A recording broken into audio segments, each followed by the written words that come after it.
أعوذ بالله من الشيطان الرجيم. وقال الذين لا يرجون لقاءنا لولا أنزل علينا الملائكة أو نرى ربنا لقد استكبروا في أنفسهم وعتوا عتوا كبيرا. يوم يرون الملائكة لا بشرى يومئذ للمجرمين ويقولون حجرا محجورا. وقدمنا إلى ما عملوا من عمل فجعلناه هباء منثورا. أصحاب الجنة يومئذ خير مستقرا وأحسن مقيلا. ويوم تشقق السماء بالغمام ونزل الملائكة تنزيلا. الملك يومئذ الحق للرحمن وكان يوما على الكافرين عسيرا. ويوم يعض الظالم على يديه يقول يا ليتني اتخذت مع الرسول سبيلا. يا ويلتى ليتني لم أتخذ فلانا خليلا. لقد أضلني عن الذكر بعد إذ جاءني وكان الشيطان للإنسان خذولا. وقال الرسول يا رب إن قوم اتخذوا هذا القرآن مهجورا. وكذلك جعلنا لكل نبي عدوا من المجرمين وكفى بربك هاديا ونصيرا. وقال الذين كفروا لولا نزل عليه القرآن جملة واحدة كذلك لنثبت به فؤادك ورتلناه ترتيلا. ولا يأتونك بمثل إلا جئناك بالحق وأحسن تفسيرا.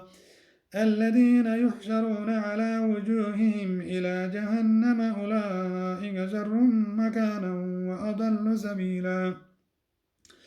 ولقد آتينا موسى الكتاب وجعلنا معه أخاه هارون وزيرا. وقلنا اذهبا إلى القوم الذين كذبوا بآياتنا فدمرناهم تدميرا. وقوم نوح لما كذبوا الرسل أغرقناهم وجعلناهم للناس آية وأعتدنا للظالمين عذابا أليما. وعادا وثمود وأصحاب الرس وقرونا بين ذلك كثيرا. وكلا ضربنا له الأمثال وكلا تبرنا تتبيرا. ولقد أتوا على القرية التي أمطرت مطر السوء أفلم يكونوا يرونها بل كانوا لا يرجون نشورا. وإذا رأوك إن يتخذونك إلا هزوا أهذا الذي بعث الله رسولا. إن كاد ليضلنا عن آلهتنا لولا أن صبرنا عليها. وسوف يعلمون حين يرون العذاب من أضل سبيلا.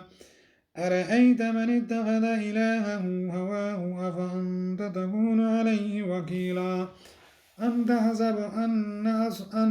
تحسب أن أكثرهم يسمعون أو يعقلون إن هم إلا كالأنعام بل هم أضل سبيلا.